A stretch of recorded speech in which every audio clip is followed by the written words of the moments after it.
चलिए, अब क्या गलती हो रहा है इसमें ध्यान दो, इसके सॉल्यूशन में क्या गलती हो रहा है, स्ट्रिंग में √5gl कहां से आ गया, जबकि रॉड में हमको √4gl से काम चल रहा था।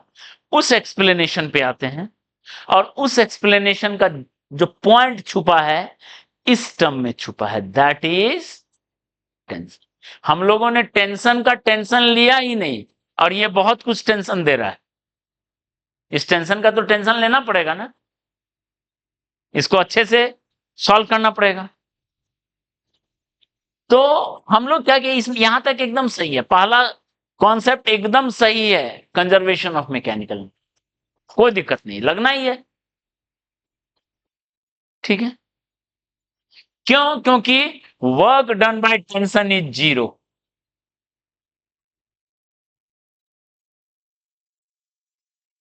जीरो है, क्योंकि टेंशन परपेंडिकुलर टू वेलोसिटी है, देख लो, वेलोसिटी के परपेंडिकुलर है, और जब भी कोई फोर्स वेलोसिटी के परपेंडिकुलर होता है उसका वर्क क्या होता है, टेंशन का कोई वर्क नहीं होगा। कंजर्वेशन ऑफ मैकेनिकल एकदम आराम से लगाएंगे, लगा भी रहे हैं, कोई गलती नहीं है। ये नहीं कि टेंशन लिए तो उसका वर्क लेना है, वर्क नहीं लेना है, वर्क में उसका कोई रोल नहीं है, लेकिन उसका जिस चीज में रोल है अब समझो, ठीक है। आप देखो, इसको खुद खुद के एक्सपेरिमेंट से जज कर सकते हो। आप एक इस धागा से बांधा हुआ है, थोड़ा स्पीड दो, 30 डिग्री गया लौट गया, 60 डिग्री गया लौट गया, जैसे √gl दोगे, जैसे √gl दे दोगे तो 60 डिग्री जाएगा, √2gl दे दोगे तो 90 डिग्री चला जाएगा, ठीक है। आप कंजर्वेशन ऑफ मैकेनिकल एनर्जी से देखो ना, इसको इधर मिटा दें, क्या ये मिटा दें, नहीं मिटाए, ठीक है। तो हम यहां बताते हैं, देखो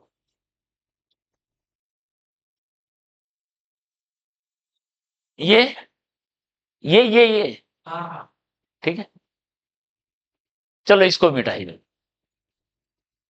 ये तो अभी सीखे ही है, ठीक। तो देखो इसका, इस पॉइंट को समझो, अरे ये मिटा दे, रॉड में √4gl था, ठीक है। देखो इस पॉइंट को देखो, टेंशन का work 0, conservation of mechanical energy, और इससे निकल गया v² = u² - 2gl1 - cos theta.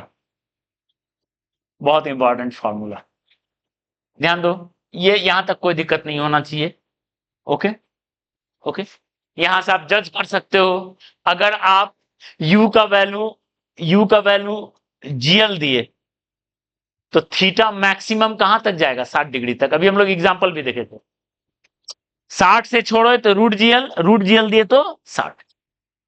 अगर आप चेक कर सकते हो, u का वैल्यू √2gl दे दो तो मैक्सिमम कहां तक जाएगा, 90 तक। यहां पर v का वैल्यू 0 हो जाएगा, ठीक है।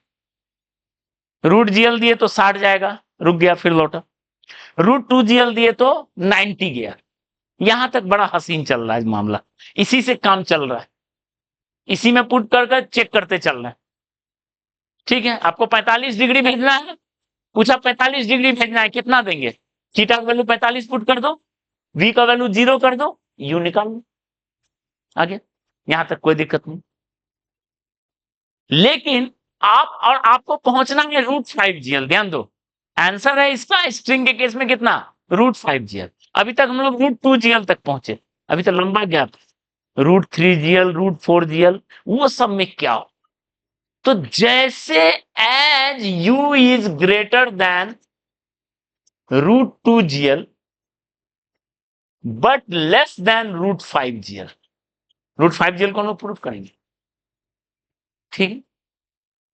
तो आप देखोगे थोड़ा सा ज्यादा स्पीड दिए √2gl से, तो मान लो 120 तक गया, उसके सर्कल कंप्लीट नहीं किया, लूज होके गिर जाएगा। स्ट्रिंग स्ट्रिंग में क्या होगा, अगर आप ऐसे देते हो तो यहां तक पहुंचा, और उसके बाद ये सर्कल कंप्लीट नहीं करके ऐसे गिर जाएगा, मतलब इस पॉइंट पे स्ट्रिंग जो है बिकम्स लूज।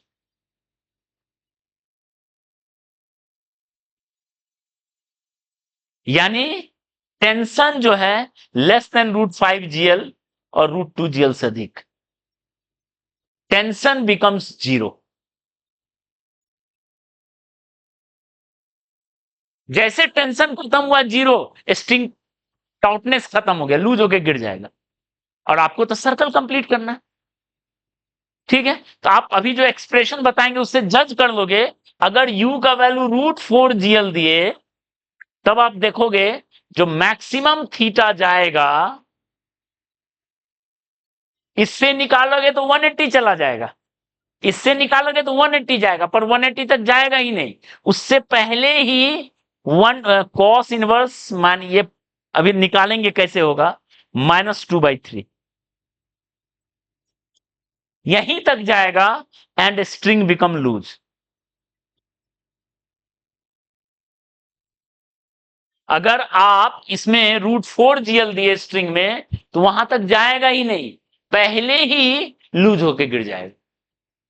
ये लूज होके कौन सा मोशन बनेगा, ये प्रोजेक्टाइल मोशन, सर्कुलर मोशन नहीं। कौन सा मोशन होगा, projectile motion, not circular motion. और आपको तो सर्कल में कंप्लीट कराना है, प्रोजेक्टाइल नहीं, सर्कल कंप्लीट कराना है उसको, ठीक है। तो ये कैसे जज करेंगे कि किस स्पीड पे कहां लूज होगा, ठीक है। किस स्पीड पे कहां लूज होगा, इसको जज करने के लिए टेंशन को हमको देखना पड़ेगा। बात समझ में आई, ठीक है।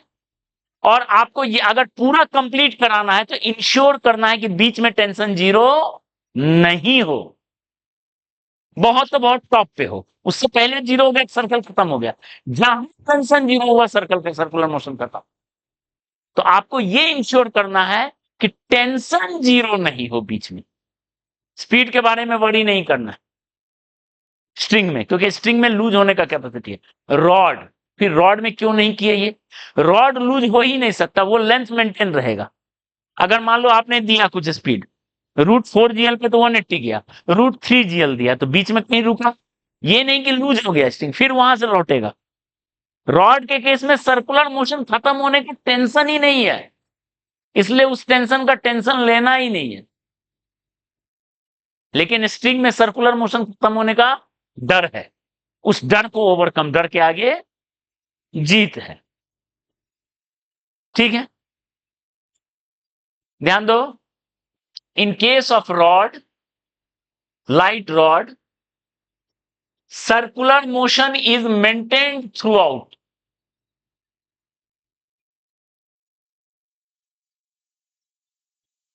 For any value of u.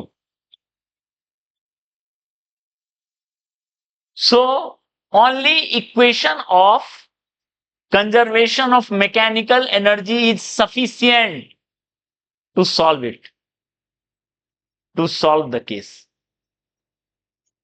उस केस को सॉल्व करने के लिए यही इक्वेशन काफी है। लेकिन स्ट्रिंग में डर है कि लूज हो सकता है, तो उस डर को ओवरकम कैसे करेंगे। तो अब देखो फॉर स्ट्रिंग क्या करेंगे, फॉर केस ऑफ स्ट्रिंग ध्यान दो।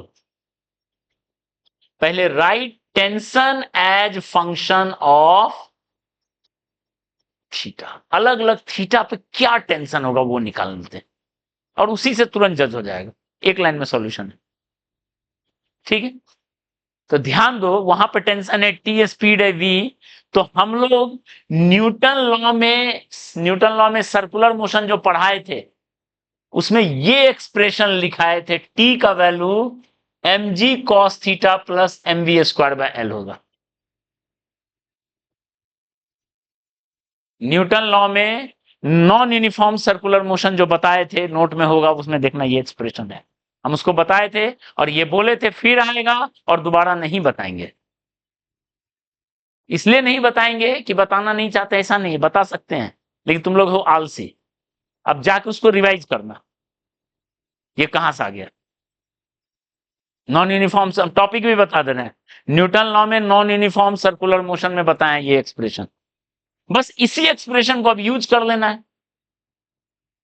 v का वैल्यू क्या लिखेंगे बताइए, v का वैल्यू क्या है, u² माइनस, और इसको जब पूरा एक्सपैंड करेंगे तो t का वैल्यू आएगा 3 mg cos theta minus 2 mg plus mu²/L। ये आया tension as function of theta. अलग अलग थीटा पे क्या टेंशन होगा, this is tension as function of theta. समझ में आई बात? ओके। टेंशन हर जगह सेम नहीं है, और देख के जज कर सकते हो, जैसे जैसे थीटा बढ़ेगा कॉस थीटा घटेगा, टेंशन घटेगा। देखो, ओके, टेंशन घटेगा और वी भी घट रहा है, दोनों घट रहा है, दोनों घट रहा है। वी घट रहा है पहले निकाले हैं, टी भी घट रहा है। क्लियर है? यानी अगर पूरा सर्कुलर मोशन मान लो किसी स्पीड के लिए हो रहा है, तो बॉटम में वी का मैक्स वैल्यू होगा, टी का भी मैक्स वैल्यू होगा, और टॉप पे टी घटते घटते टी का मिनिमम वैल्यू होगा, वी का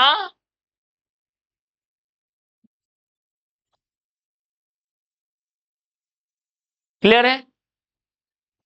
क्लियर है? ये दोनों का मिनिमम वैल्यू टॉप घट रहा है लगातार, ऐसे घूम रहा है। ठीक है, तो आप जाके ट्राई करना, यू का वैल्यू √9 GL लिए, √5 GL में कंप्लीट होता है, √9 GL में तो आराम से कंप्लीट होगा।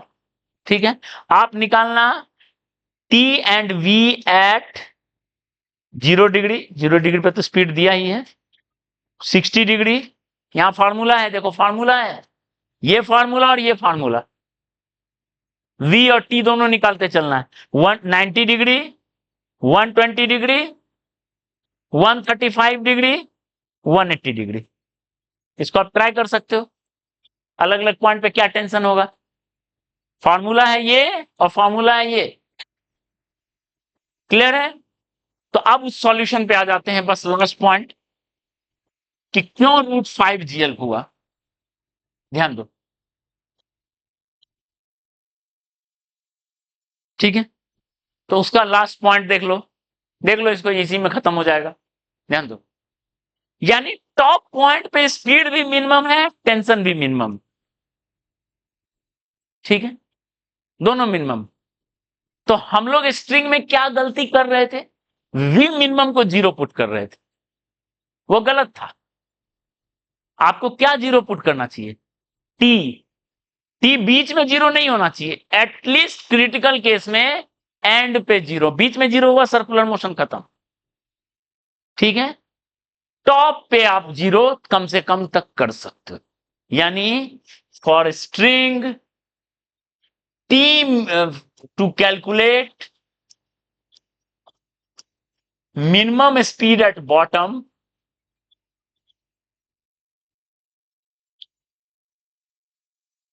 put t minimum at top is 0। t को 0 कीजिए, v को 0 मत कीजिए, v 0 कर देंगे तो गलत हो जाएगा, √4 GL मिलेगा, और √4 GL में बीच में ही खत्म हो जाएगा। आप देखो, v का वैल्यू u का वैल्यू √4 GL डालोगे ना, अभी जो बोल रहे थे, ये रिजल्ट कैसे आया, ये रिजल्ट √4 GL डालोगे तो टेंशन 0 होगा at theta equal to cos inverse -2, यहीं पे 0 हो जाएगा, वहीं से गिर जाएगा, इससे आगे जाएगा ही नहीं। समझे? तो आपको क्या करना है, किसको 0 करना है, टेंशन को टॉप पे 0 कर। ठीक है, टॉप पे 0, यानी टी एट 180 डिग्री को आप 0 कीजिए, तो क्या लिखेंगे, 3 mg cos 180 -2 mg plus mv²/L, यानी mu²/L cos 180 -1 माइनस माइनस इधर हो गया 5 mg, m कैंसिल हो गया, देख लो -1 हो गया ना, -3 -2 -5 उधर 5, तो u² इक्वल टू 5 GL, यानी u इक्वल टू 5 √5। ठीक है, v 0 नहीं है टॉप पे, t 0 है। ठीक है, और u का वैल्यू √5gl डालोगे तो टॉप का जो स्पीड मिलेगा √gl मिलेगा, जीरो नहीं मिलेगा। u का वैल्यू √5gl उसमें पुट करोगे तो v का वैल्यू, थीटा का वैल्यू 180 डाल दोगे तो v का वैल्यू टॉप पे √gl मिलेगा, जीरो नहीं मिलेगा। यानी टॉप पे उसका स्पीड जीरो नहीं। ठीक है, समझ में आया? तो ये ध्यान रखना है। ओके, स्ट्रिंग में क्या समझ में नहीं आया? स्ट्रिंग स्ट्रिंग लूज हो सकता है, उसको अवॉइड करना है। वो बीच में लूज नहीं हो, बहुत टॉप पे जाए। सेम केस आप ये देखो ना, अगर मान लो ऐसा ट्रैक है, देखो ये इससे भी सोच लो, आर रेडियस का, आपसे पूछा गया यू मिनिमम कितना दें कि कंप्लीट हो जाए। वहां एल लेंथ था, यहां आर लेंथ। तो यहां पे भी तो सोचो, ऐसे जाके बीच में छूट सकता है। ऐसे चला, चलते चलते ऐसा यहां पे जाके ऐसे छूट सकता है, कांटेक्ट छूट सकता है, नॉर्मल जीरो हो सकता है। यहां जो है बिल्कुल सेम कहानी है, यहां नॉर्मल उसको घुमा रहा है, जैसे वहां टेंशन है, यहां नॉर्मल, नॉर्मल जीरो हो गया, छूट जाएगा। तो आपको नॉर्मल को जीरो कहां करना पड़ेगा? टॉप पे करना पड़ेगा। सेम चीज, और यू मिनिमम आएगा √5gl था, तो यहां क्या आएगा? √5। समझ में आया? ट्रैक में घुमाना है √5gl, टॉप पे स्पीड जीरो नहीं, कितना? √gl। क्योंकि यहां लूज होने के, गिरने का डर है। जहां डर नहीं है वहां कोई दिक्कत नहीं है, √4gl। जहां डर है वहां पे उसको देखना पड़ेगा। एक पानी बकेट है, ये ऐसा क्वेश्चन रहता है, ये बकेट है, इसमें पानी है और उसको ऐसे घुमा रहे हैं। ठीक है, पूछा कितना यू मिनिमम दें कि पानी गिरे ना, वो सर्कल कंप्लीट हो, पानी नहीं गिरे। कितना दें? √4gl दोगे तो गड़बड़ हो जाएगा, गिर जाएगा वहां, उससे पहले ही गिर जाएगा। आपको कंप्लीट कराना है सर्कल। ठीक है, तो क्या होगा? √5 और टॉप पे स्पीड √ क्लियर है? तो स्ट्रिंग में अगर लूज हो रहा है बीच में तो उसको केयर करना पड़ेगा, उसको टॉप पे जीरो करवाइए, वी को जीरो मत करवाइए, गड़बड़ हो। ठीक है, चलिए नेक्स्ट क्लास में थोड़ा सा इस पे और प्रॉब्लम लेंगे, अगली क्लास में। ठीक है, और अगली क्लास में ये चैप्टर खत्म हो जाएगा। ठीक, चलो मिलते हैं अगली क्लास।